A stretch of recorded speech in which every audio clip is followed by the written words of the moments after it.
আমার কাজের মেয়েটি আমাকে প্রতিদিন বলতো, ডাক্তার ম্যাডাম নাইট শিফট করবেন না, আপনার ভাগের শাস্তি আমাকে পেতে হয়।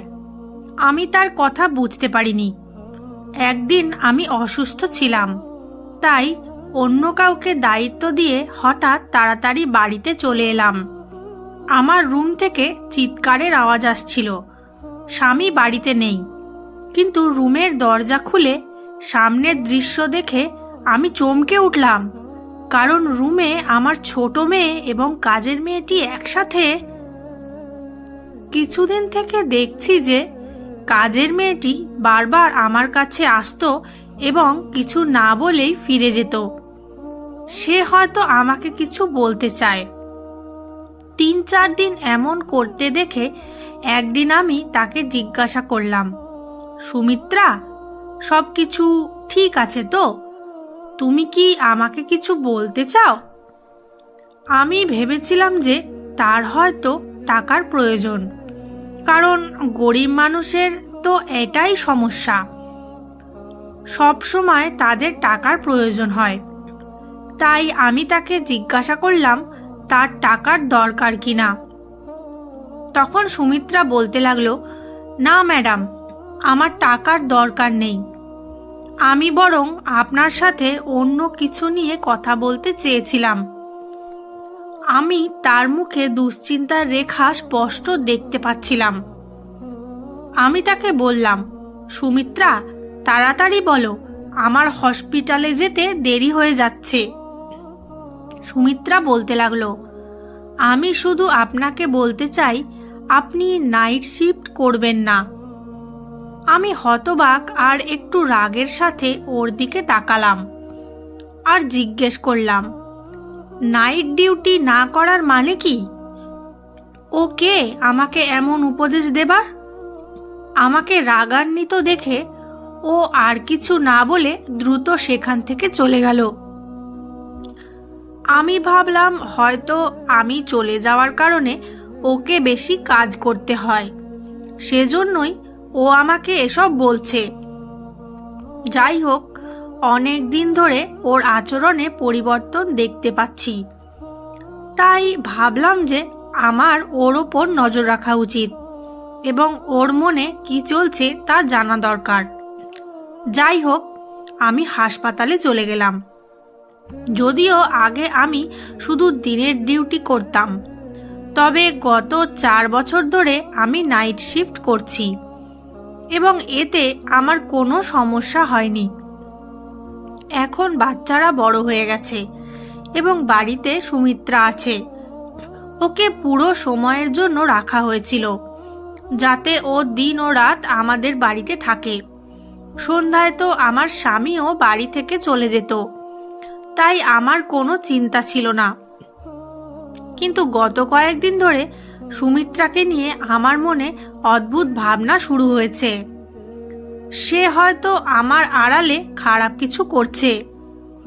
প্রায়ই আমার সহকর্মী মহিলাদের থেকে শুনতাম যে এমনি এক মহিলা তার বাড়ি কাজের মেয়ের হাতে ছেড়ে কাজে যেত এবং তার স্বামী কাজের মেয়ের সাথে পরকীয়া শুরু করে এবং তাকে লুকিয়ে বিয়ে করে। এই খবর শোনার পর থেকে আমি শান্তি পাচ্ছিলাম না। একদিকে আমার স্বামীর প্রতি আমার পূর্ণ বিশ্বাস ছিল যে আমার স্বামী আমার সাথে এমন কিছু করবে না, এবং কাজের মেয়েটির ওপরেও বিশ্বাস ছিল, কারণ সে খুব ভদ্র।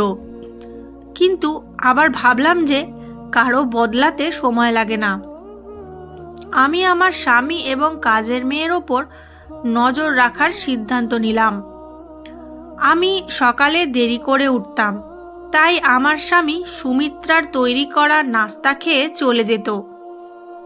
আমি ভাবলাম যে আমার নিজেই উঠে তার জন্য নাস্তা তৈরি করা উচিত, কিন্তু সারা রাত ডিউটি করার পর এমন ক্লান্ত হয়ে যেতাম যে 5টায় বাড়িতে ফিরে গভীর ঘুমে তলিয়ে যেতাম।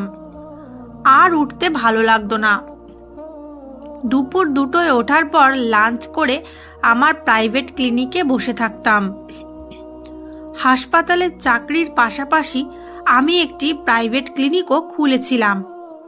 যেখানে আমি গরিব মানুষের চিকিৎসা বিনামূল্যে করতাম। ক্লিনিক থেকে আসার পর সন্ধ্যার চা খেয়ে হাসপাতালে যেতাম। মাঝে মাঝে আমার স্বামী আমাকে অভিযোগ করে বলতো, রুমি, তুমি তোমার জীবনকে এতটা ব্যস্ত করে ফেলেছো যে আমাদের জন্য তোমার সময়ই নেই। আমিও তোমাকে ভালোবাসি এবং তোমার প্রয়োজন অনুভব করি, কিন্তু আমার স্বামী খুব ভালো ছিল। আমি তাকে খুব তাড়াতাড়ি মানিয়ে নিতাম এবং ও আমার অসুবিধা বুঝতো। জীবন একই রুটিনে চলছিল। কিছুদিন শান্তিতে কেটে গেল। আমি তেমন কিছু দেখতে পেলাম না, তাই আমি কিছুটা নিশ্চিন্ত হলাম। কিন্তু একদিন সুমিত্রা আবার আমার কাছে এসে বলল, ম্যাডাম, আপনি আমার কথা শুনুন। দিনের বেলায় আপনার ডিউটি করিয়ে নিন, তাহলে আপনার ভাগের শাস্তি আমাকে ভোগ করতে হবে না। এবার ও খুব রেগে বলছিল এবং কথা শেষ করেই সেখান থেকে চলে গেল।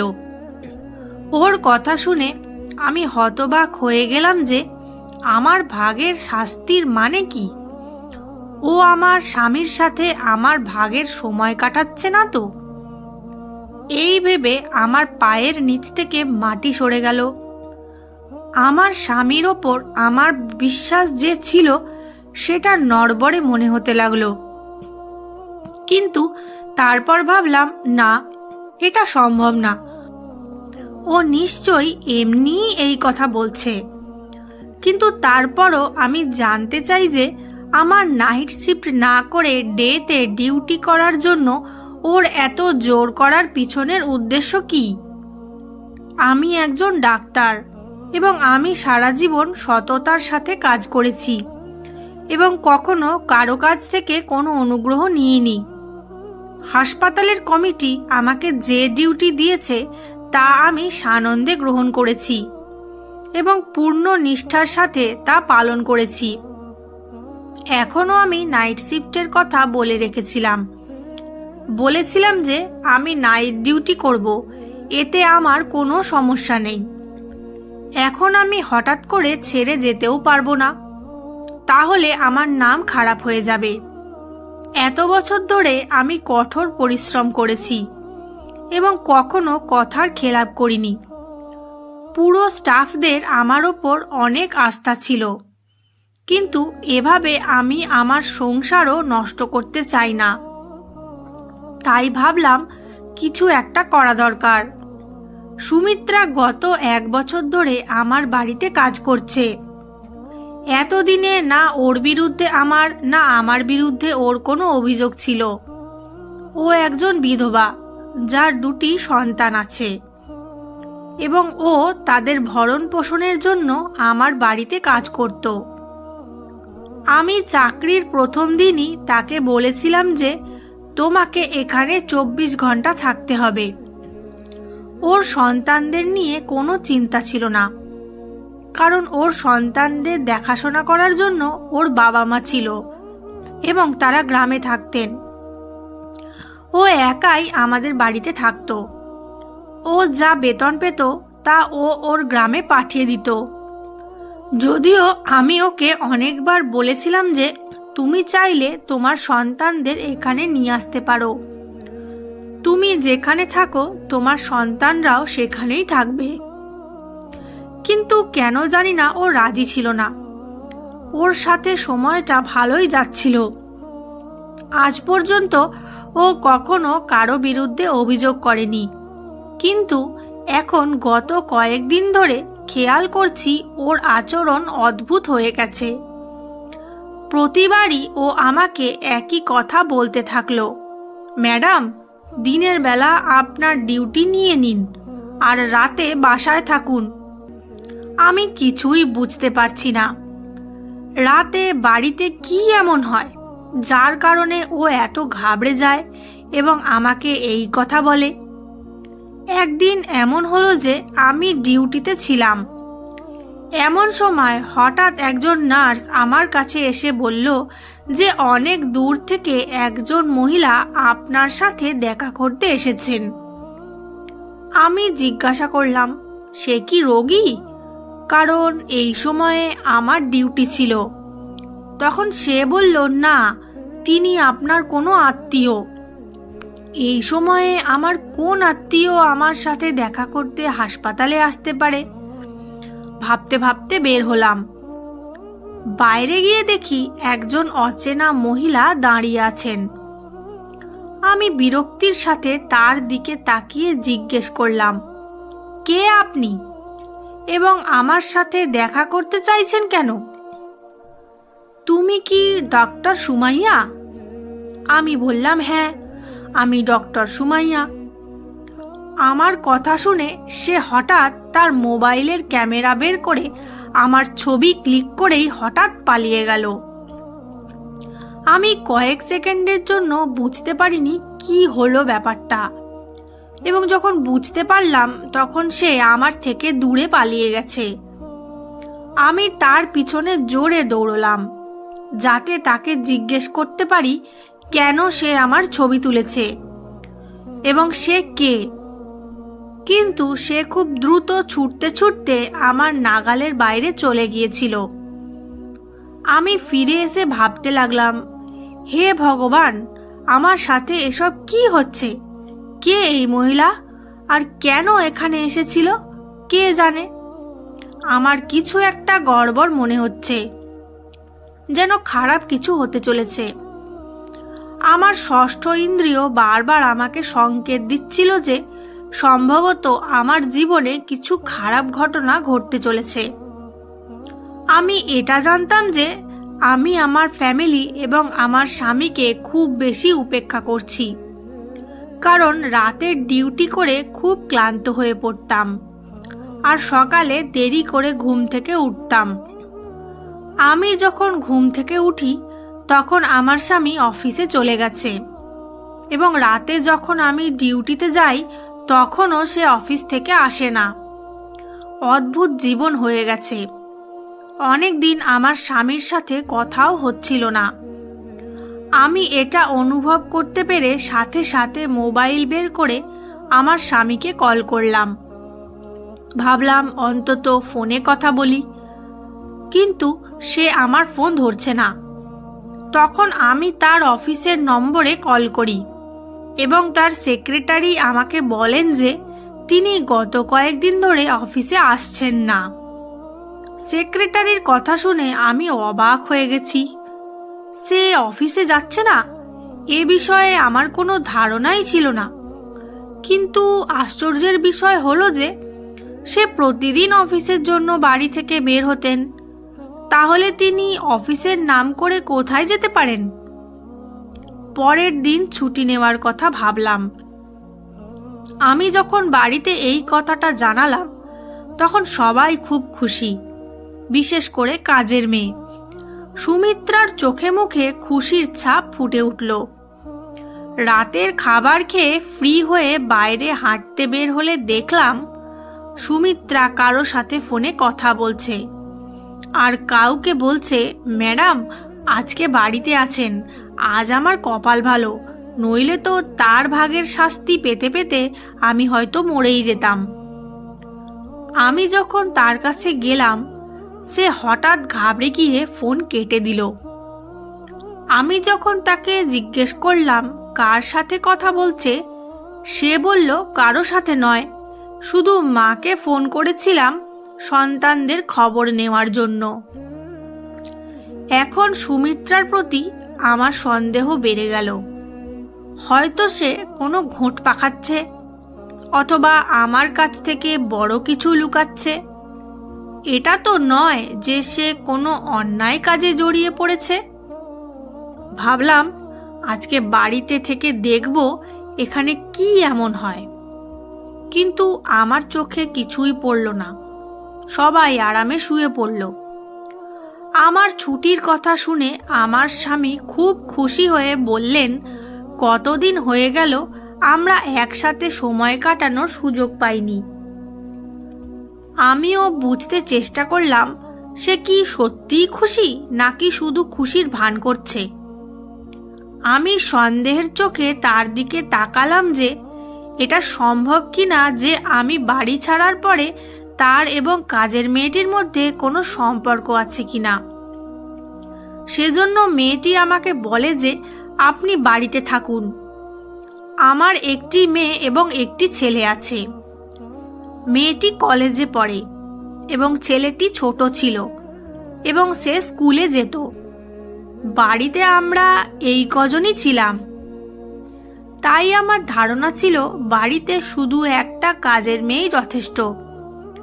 তাই সুমিত্রা ছাড়া আর কাউকে কাজে নেওয়ার কথা ভাবিনি। আমি এক দুবার পরিবারের সদস্যদের অন্য কাজের মেয়ে নেওয়ার কথা বলেছিলাম। তখন সবাই সুমিত্রার অনেক প্রশংসা করে বলতো যে ও একা থাকলেও আমাদের কোনো সমস্যা হয় না। তাহলে অন্য কাজের মেয়ে নেওয়ার কি দরকার? আমিও স্বস্তি পেলাম। কিন্তু গত কয়েকদিন ধরে আমি লক্ষ্য করছিলাম যে সুমিত্রা আর আমার মেয়ে রিয়া একে অপরের সাথে আরো বেশি ঘনিষ্ঠ হতে শুরু করেছে। রিয়া সারাক্ষণ সুমিত্রার আশেপাশে থাকত, কখনো তার কোমর ঘেঁষে দাঁড়িয়ে, কখনো তার গালে আদর করে দিত। এটা দেখে আমার খুব অদ্ভুত লাগতো যে কেন ও সুমিত্রাকে এত ভালোবাসতে শুরু করলো। আমি এটাও দেখছিলাম যে রিয়া সুমিত্রার কাছাকাছি যাওয়ার চেষ্টা করত, সুমিত্রাকে কাছে পাওয়ার চেষ্টা করত, তাকে আদর করার চেষ্টা করত, কিন্তু সুমিত্রা তার কাছ থেকে পালিয়ে বেড়াতো। সেদিন আমি সারাদিন এবং সারা রাত বাড়িতে থেকে দেখেছি, এমনকি হাসপাতালেও যাইনি এবং ক্লিনিকেও বসিনি। রিয়াকে সুমিত্রার কাছে যাওয়ার চেষ্টা ছাড়া কিছুই অস্বাভাবিক মনে হয়নি। কিন্তু আমি এই বিষয়টিকে উপেক্ষা করেছি, কারণ আমি বাড়িতে থাকি না, শুধু সুমিত্রা বাড়িতে থাকে। তাই সে হয়তো সুমিত্রার সাথে মিলেমিশে থাকে বা অন্য কিছু। আমি বাড়িতে থেকে দেখেছি, কিন্তু সেরকম কিছুই ছিল না। আমি এখন ভিতরে ভিতরে রেগে গেলাম যে সুমিত্রার এই নাটক কবে শেষ হবে কে জানে। আমি আমার রুটিন অনুযায়ী পরের দিন আবার নাইট ডিউটি শুরু করলাম। দুদিন পরেই আমি খুব ভোরে উঠলাম, কারণ সন্ধ্যায় আমার এক বন্ধুর জন্মদিনের পার্টিতে যেতে হবে। তাই আমি তার জন্য একটি উপহার নেওয়ার কথা ভেবে বাজারে গেলাম। সেখানে আমাকে এক জায়গায় দাঁড়াতে হয়েছিল, কারণ সামনের দৃশ্যটি আমাকে অবাক করেছিল। কারণ আমার স্বামী হাসপাতালের ভিতরে যাচ্ছিল। কেন ওকে হাসপাতালে যেতে হবে? ও একেবারেই ঠিক আছে, ওর কোনো সমস্যা নেই। আমিও তাকে অনুসরণ করে হাসপাতালে গেলাম। দেখলাম সে রুমের ভেতরে চলে গেল। আমি জানালায় উঁকি দিয়ে দেখলাম সে একটা মহিলাকে টাকা দিচ্ছিল।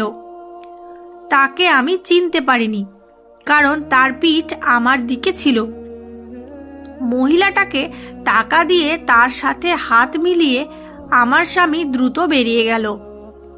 এরপর মহিলাটি কাউকে ডাকলো এবং কিছুক্ষণ পর যে মহিলাটি এলো তাকে দেখে আমি চোখের পলক ফেলতেই ভুলে গিয়েছি। সেই মহিলাটি আর কেউ নয়, আমার কাজের মেয়ে সুমিত্রা। মহিলাটি সুমিত্রাকে কিছু টাকা দিল। সুমিত্রা তাকে ধন্যবাদ জানিয়ে সেখান থেকে চলে গেল। আমি বুঝতে পারছি না এইসব কি হচ্ছে। আমার স্বামী প্রথমে এক অজানা মহিলাকে টাকা দিল। তারপর সেই অজানা মহিলাটি আমার স্বামীর দেওয়া টাকা থেকে কিছু টাকা সুমিত্রাকে দিল। অবশেষে মহিলাটি যখন আমার দিকে মুখ ঘোরালো, আমি তো স্তব্ধ হয়ে গেলাম। আমি কিভাবে সেই মহিলাকে ভুলতে পারি? এতদিন পার হওয়ার পরেও তার মুখটি আমার মনের মধ্যে আঁকা হয়েছিল। এই সেই একই মহিলা যে সেদিন আমার ছবি তুলে পালিয়ে গিয়েছিল। আমার স্বামীর সাথে এর কি সম্পর্ক? আমি ভাবলাম তাকে গিয়ে জিজ্ঞেস করব, কিন্তু এরপরেই আরেকজন লোক এসে সেই মহিলার সাথে হাত মিলিয়ে দুজনে সেখান থেকে চলে গেল। এসব দেখে এখন আমি নিশ্চিত হলাম যে আমার বিরুদ্ধে কোনো গভীর ষড়যন্ত্র করা হচ্ছে এবং এতে আমার স্বামী ও আমার কাজের মেয়ে সুমিত্রাও জড়িত। আমি সিদ্ধান্ত নিলাম যে আজ আমি দুজনকেই হাতে নাতে ধরব। রাতে যখন আমি নাইট ডিউটিতে যাচ্ছিলাম তখন আমার স্বামীও বাড়িতে এসে আমাকে বলল, চলো আমিও তোমার সাথে যাব, কিছু জরুরি কাজে শহরের বাইরে যেতে হবে। আমি চিন্তায় পড়ে গেলাম যে ও যদি বাড়ির বাইরে থাকে তাহলে কিভাবে আমি ওদের হাতে নাতে ধরব। হাসপাতালে গিয়েও ভাবতে ভাবতে আমার মাথা ফেটে যেতে লাগলো। মাথায় প্রচণ্ড ব্যথা শুরু হলো। সার্জন ডাক্তার রাউন্ডে এসে আমার অবস্থা দেখে বললেন, আমার মনে হয় না তুমি রাতের ডিউটি করতে পারবে, তোমার বাড়িতে ফিরে যাওয়া উচিত। আমার এমন প্রচণ্ড মাথা ব্যথা ছিল যে আমারও মনে হচ্ছিল যে আমি এখানে আর থাকতে পারবো না, নইলে আমার শরীর খারাপ হয়ে যাবে। আমি আমার জায়গায় অন্য একজন ডাক্তারকে ডিউটি দিয়ে এবং বাড়িতে না জানিয়ে চলে এলাম। রাতে হঠাৎ করে কখনো বাড়িতে আসিনি। দরজা বন্ধ ছিল। ভাবলাম ওদের ঘুম থেকে ওঠানোর চেয়ে চাবি দিয়ে দরজা খুললেই ভালো হবে। ভিতরে ঢুকতেই বুঝলাম আমার স্বামী হয়তো এখনো বাড়ি ফেরেননি, কারণ তার গাড়ি ছিল না। আমি আমার রুমের দিকে যেতে শুরু করেছিলাম। এমন সময় হঠাৎ চিৎকারের আওয়াজ পেলাম। উপর থেকে শব্দ আসছে। দৌড়াতে লাগলাম। আমি যখন উপরে গেলাম তখনও আমার ছোট মেয়ের ঘর থেকে চিৎকারের আওয়াজ আসছে। আমি এগিয়ে গিয়ে সাথে সাথে দরজা খুললাম।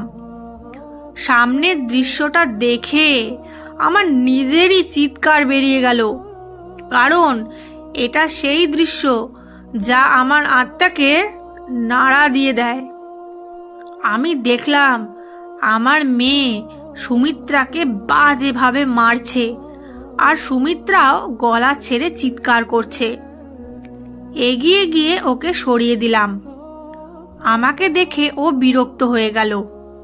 এদিকে আমাকে দেখে সুমিত্রা তাড়াতাড়ি আমার পিছনে লুকিয়ে বলল, এই জন্যই তো আপনাকে নাইট শিফট না করতে বলতাম, কারণ আপনি চলে যাবার পর আমার সাথেও এটাই ঘটে এবং এটা আজ থেকে নয়, অনেক দিন ধরে এমন হচ্ছে। আমি আমার মেয়ের দিকে রাগী চোখে তাকিয়ে জিজ্ঞেস করলাম, তুমি সুমিত্রাকে মারছো কেন? ও এমন কি করেছে যে তুমি ওকে মারছিলে? আমার মেয়ে এগিয়ে এসে খারাপভাবে আমাকে একটি কঠিন ধাক্কা দিল। ও বলল, তুমি মা মেয়ের মধ্যে কথা বলবে না, তুমি যেই হও না কেন এখান থেকে চলে যাও। তার অবস্থা অদ্ভুত লাগছিল। আমি হতভম্ব হয়ে আমার মেয়ের দিকে তাকিয়েছিলাম। সে এসব কি বলছে? আমি বললাম, কি বলছো তুমি? আমি তোমার মা। আমার মনে হচ্ছিল ওর হুঁশ জ্ঞান নেই। এদিকে সুমিত্রা খুব ভয়ে ছিল। অন্যদিকে রিয়ার অবস্থাও খারাপ হতে থাকে। ও রাগের বশে ঘরের জিনিসপত্র এদিক ওদিক ছুঁড়ে মারতে থাকে। আমি বললাম, ও হয়তো নিজেরই ক্ষতি করে বসবে। আমি তাড়াতাড়ি ব্যাগ থেকে আমার সাথে থাকা একটা ঘুমের ইঞ্জেকশন নিয়ে রিয়াকে দিলাম। সে বিছানায় শুয়ে শান্তিতে ঘুমিয়ে গেল।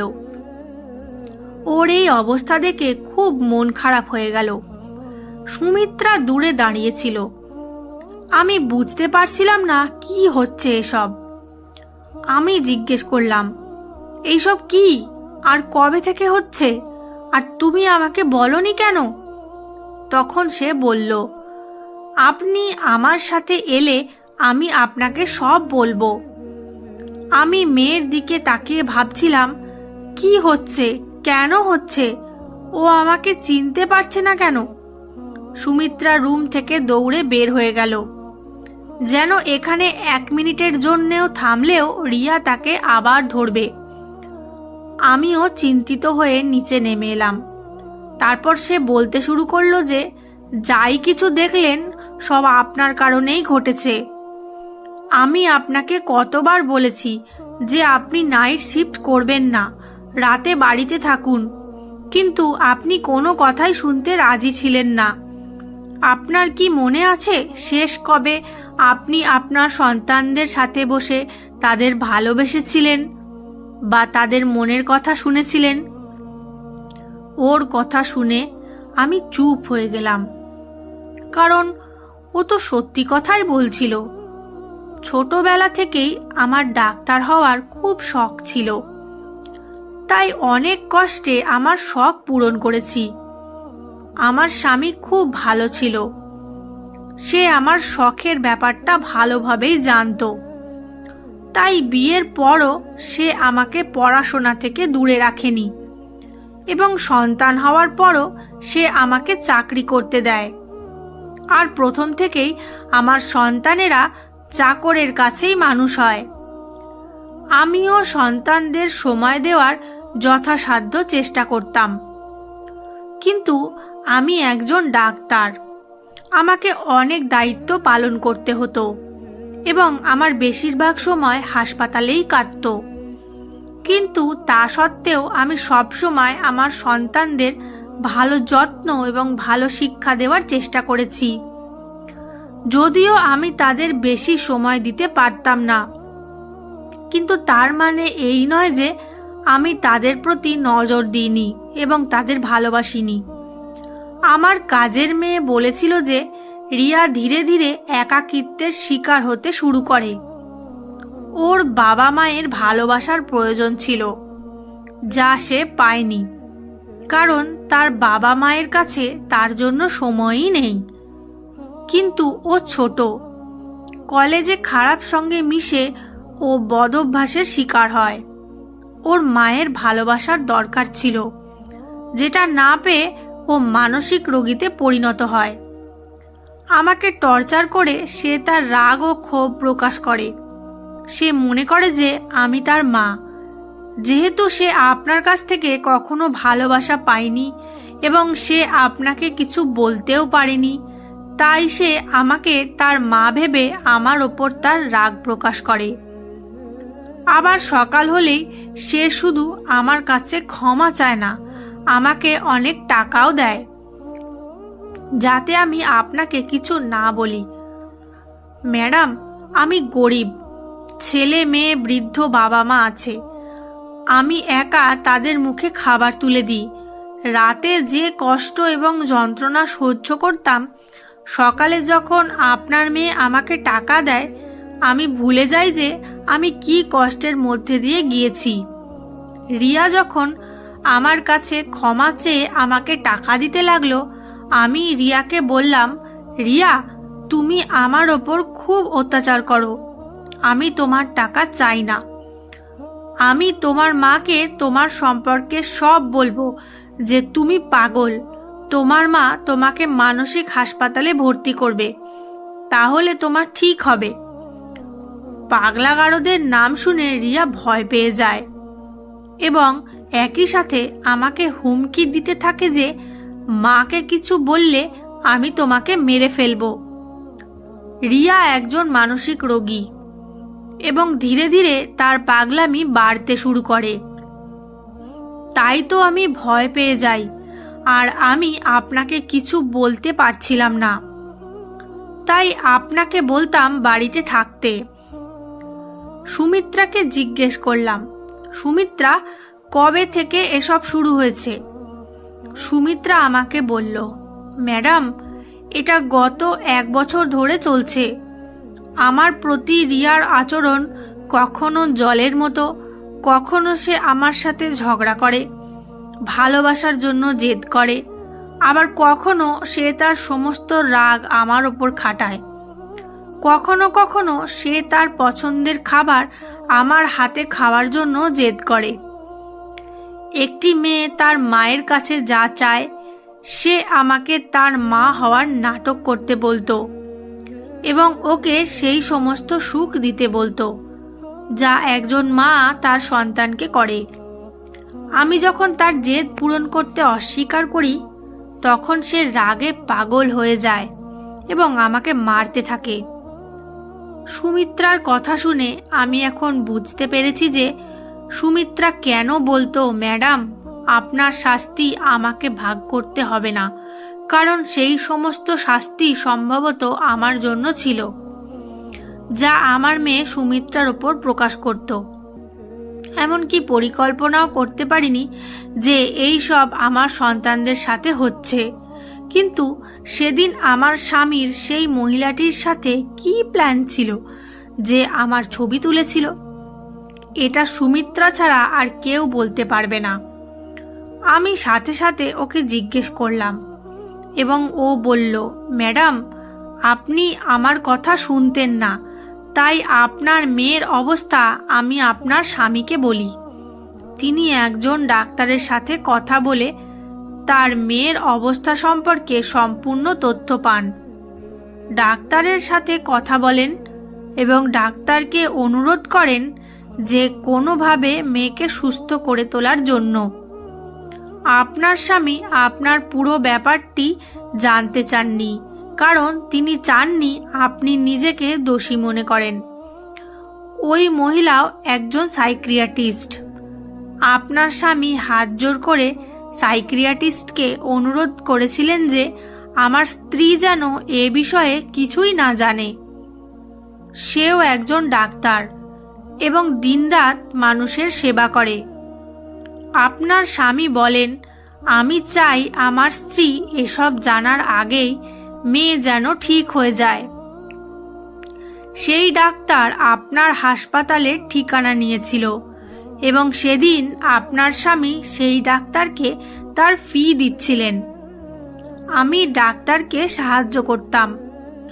যখনই তিনি আমাকে তার ক্লিনিকে ডাকতেন আমি যেতাম এবং তিনি আমাকে আপনার মেয়ে সম্পর্কে প্রশ্ন করতেন আর আমি উত্তর দিতাম।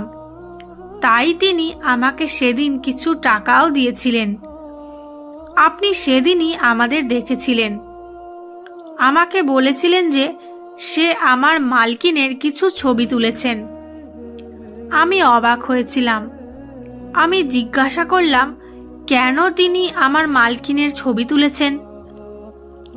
তখন ডাক্তার বললেন, কারণ আমি তোমার মালকিনের মনে সন্দেহ প্রবেশ করতে চেয়েছিলাম, কারণ সে সন্দেহ করবে, তাই সে তার বাড়ির দিকে মনোযোগ দেবে এবং বাচ্চাদের দিকেও মনোযোগ দেবে।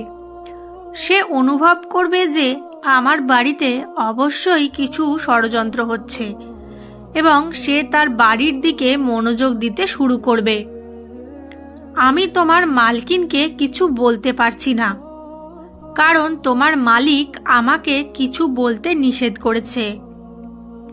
তবে সন্দেহে পড়ে তিনি অন্তত তার বাচ্চাদের দিকে কিছুটা মনোযোগ দেবেন। সুমিত্রার সব কথা শুনে আমি সব কিছু বুঝতে পেরেছিলাম। লজ্জায় আমার মাথা নিচু হয়ে গিয়েছিল। শখের তাড়নায় আমি আমার সন্তান ও আমার পরিবারকে উপেক্ষা করছি।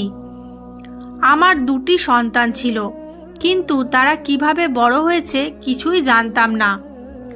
আমার বাচ্চারা প্রথম থেকেই আত্মমগ্ন ছিল এবং আমি তাদের দিকে কখনোই সেভাবে মনোযোগ দিইনি, কারণ আমি কি জানতাম যে এর এই পরিণতি হতে পারে।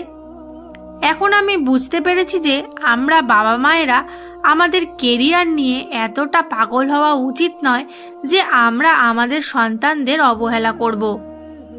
আমার স্বামী আমাকে খুব ভালোবাসতেন, তাই তিনি চাননি যে আমি আত্মগ্লানিতে ভুগি। তাই পুরো বিষয়টি নিজেই হ্যান্ডেল করতে চেয়েছিলেন। কিন্তু আমি এখন বুঝতে পেরেছি যে ডাক্তার ছাড়াও আমাকেও মায়ের ভূমিকা পালন করতে হবে। আমি কয়েকদিনের জন্য ছুটি নিয়েছিলাম, যাতে আমি বাড়িতে আমার বাচ্চাদের সাথে সময় কাটাতে পারি। আমরা সবাই মিলে আমার মেয়েকে সুস্থ করেছি আর তারপর থেকে দিনের ডিউটি করতে লাগলাম। গল্পটি সমাপ্ত হলো। বন্ধুরা, গল্পটি আপনাদের কেমন লাগলো তা অবশ্যই কমেন্টের মাধ্যমে জানাবেন। আমি আপনাদের সকলের কমেন্টের উত্তর দেওয়ার চেষ্টা করব। গল্পটি ভালো লেগে থাকলে অবশ্যই একটা লাইক দেবেন। আর চ্যানেলে নতুন হয়ে থাকলে চ্যানেলটি সাবস্ক্রাইব করে বেল আইকনটি প্রেস করে দেবেন, যাতে পরবর্তী গল্প সবার আগে আপনার কাছে পৌঁছয়। দেখা হচ্ছে পরবর্তী গল্পের আসরে। ততক্ষণের জন্য টাটা।